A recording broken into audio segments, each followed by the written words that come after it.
Le 10 avril 2026, 4 astronautes sont remontés à la surface de l'océan Pacifique. Ils venaient de passer 10 jours à plus de 400 000 km de la Terre, et en amérissant ce jour-là, ils venaient de faire quelque chose qu'aucun être humain n'avait fait depuis 1972, s'éloigner de la Terre jusqu'à la Lune. Je veux qu'on prenne un moment pour réaliser ce que ça représente vraiment, parce que 1972, c'était il y a plus de 50 ans. 2 générations entières ont grandi, vieilli, sans jamais voir un seul humain s'aventurer aussi loin dans l'espace. La Lune était redevenue quelque chose d'inaccessible, pas techniquement impossible, mais redevenue lointaine dans les faits, dans les priorités et dans les budgets.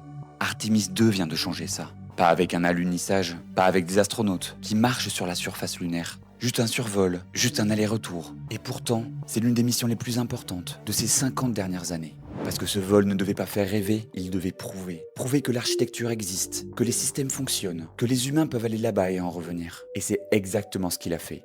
Pour comprendre l'importance d'Artemis 2, il faut d'abord revenir sur ce qui s'est passé après Apollo. Apollo 17, en 1972. C'est la dernière fois que des humains ont foulé la surface lunaire. Jenny Kerman et Harrison Schmitt remontent dans les modules lunaires. Le décollage se fait, et avec lui, une page se tourne. Sans que personne ne réalise vraiment à l'époque que ce serait aussi long avant le prochain chapitre. Pendant les décennies qui suivent, l'espace habité humain se concentre sur l'orbite basse, les navettes spatiales, la Station spatiale internationale, des missions extraordinaires, mais tout à quelques centaines de kilomètres de la Terre. L'espace lointain, lui, reste le territoire des sondes robotiques. Artemis relance enfin une architecture lunaire habitée. Artemis 1, en 2022, envoie le vaisseau Orion autour de la Lune. Sans équipage, un test fondamental du système réussi. Mais un test sans humain à bord reste incomplet parce que la présence humaine change tout. Les besoins en support de vie, la gestion de l'équipage, les communications, les décisions en temps réel, à des centaines de milliers de kilomètres de la Terre. Et c'est exactement ce qu'Artemis 2 devait valider. Pas un atterrissage, pas une expérience scientifique. Une mission de validation habitée, la plus critiquée du programme. Elle devait tester Orion avec un vrai équipage à bord, les systèmes de support de vie en conditions réelles, la navigation en espace cislunaire, les communications longue distance et surtout la rentrée atmosphérique à très haute vitesse au retour. L'équipage était composé de Reid Wiseman, commandant de la mission, Victor Glover, Christina Koch et Jeremy Hansen, le premier Canadien à participer à un vol lunaire habité dans le cadre de Artemis. Première femme, premier afro-américain, première fois que l'exploration lunaire habitée dépasse le cadre uniquement américain. Ce que je trouve fascinant dans la logique du programme, c'est que la NASA a fait quelque chose de rare. Elle a accepté de construire une mission entière, dont le seul objectif était de préparer la suivante. Artemis 2 n'est pas le grand retour sur la Lune, elle est la condition sine qua non pour que Artemis 3, le vrai retour sur la surface lunaire, soit possible. Avant de marcher à nouveau sur la Lune, il fallait d'abord réapprendre à y retourner. La mission s'est lancée le 1er avril 2026, et dès ce moment, quelque chose de fondamental avait changé. Pour la première fois depuis Apollo, des humains quittaient l'orbite terrestre, avec pour destination l'espace lunaire. Le trajet vers la Lune, le survol, puis le retour. Chaque étape de ces 10 jours était une validation critique, pas une étape symbolique. Une validation réelle, technique, mesurable. Le flyby lunaire s'est déroulé avec succès.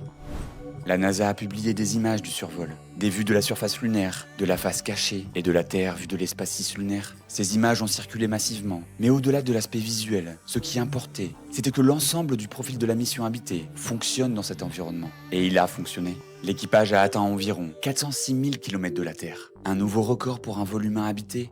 Ce chiffre peut sembler abstrait, mais ce qu'il représente est très concret. Les humains se sont à nouveau éloignés de la Terre, comme on ne l'avait plus fait depuis 50 ans.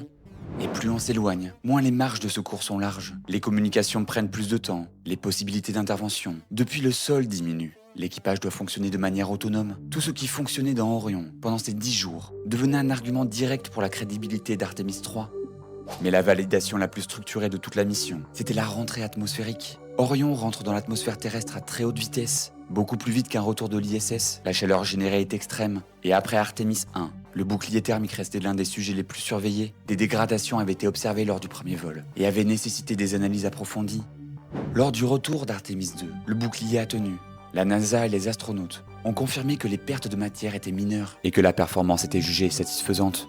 L'amérissage dans le Pacifique, le 10 avril 2026, clôturait ainsi le test essentiel dans son intégralité. Partir plus loin, faire le trajet lunaire, revenir à haute vitesse, survivre à la rentrée, récupérer l'équipage sain et sauf. Artemis 2 ne prouve pas qu'on peut réinstaller l'humanité sur la Lune. Elle prouve qu'on a à nouveau une architecture crédible pour y renvoyer des humains. Et c'est énorme. Et c'est exactement ce qu'on avait besoin de savoir.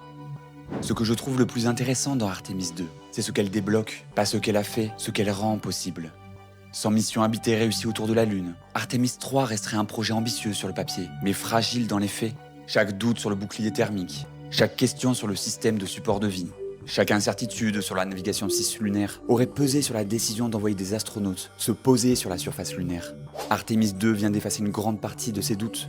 La confiance dans Orion est maintenant fondée sur un vol habité réel. Les procédures ont été testées en conditions réelles. Le bouclier thermique a été validé par un équipage à bord. Et les astronautes qui sont rentrés dans l'océan Pacifique peuvent témoigner de ce que c'est de vivre dans Orion pendant plus de 10 jours, à des centaines de milliers de kilomètres de la Terre.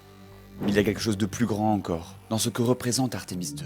Depuis des décennies, l'espace habité humain était devenu une affaire d'orbite basse. L'ISS est environ à 400 km de la Terre. Les missions habitées restaient dans cette zone, bien connue, bien maîtrisée, relativement proche. L'espace cislunaire, lui, était resté dans le territoire des missions robotiques. Artemis 2 vient de réouvrir ce territoire aux humains. Ce n'est pas juste une question de technique, c'est un changement d'échelle dans la façon dont on pense. Et cette réouverture a des implications qui vont bien au-delà du programme Artemis lui-même. Parce que tout ce qui a été appris pendant ces 10 jours s'appliquera aux missions plus longues, plus ambitieuses, plus lointaines qui viendront après. Artemis 2 n'est pas seulement une répétition générale pour Artemis 3, c'est une répétition générale pour tout ce qui vient après, la logistique lointaine, les missions prolongées, pour peut-être, un jour, les destinations bien au-delà de la Lune. Pendant longtemps, retourner sur la Lune appartenait encore au futur. Avec Artemis 2, ce futur a commencé à prendre une forme concrète. Pas d'alunissage, pas de roches lunaires rapportées sur Terre, pas encore de base, pas encore de présence durable. Et pourtant, ce que la mission a validé est peut-être ce qui comptait le plus. Le transport humain aller-retour vers l'espace lunaire fonctionne. Les systèmes tiennent, l'équipage est rentré. Durant des décennies, la Lune est redevenue un souvenir, un chapitre fermé de l'histoire humaine, brillant et lointain, que les générations suivantes apprenaient dans les livres, sans jamais imaginer le voir se réouvrir de leur vivant. Artemis 2 vient de le faire, pas complètement, pas encore, mais suffisamment pour que la suite, Artemis 3, la surface lunaire, les humains qui remarcheront là-haut, ne soit plus une promesse floue, ce soit une étape dont on connaît désormais les fondations. Le vrai retour sur la Lune n'a pas encore eu lieu, mais le vol qui le rend possible, lui, vient de s'achever.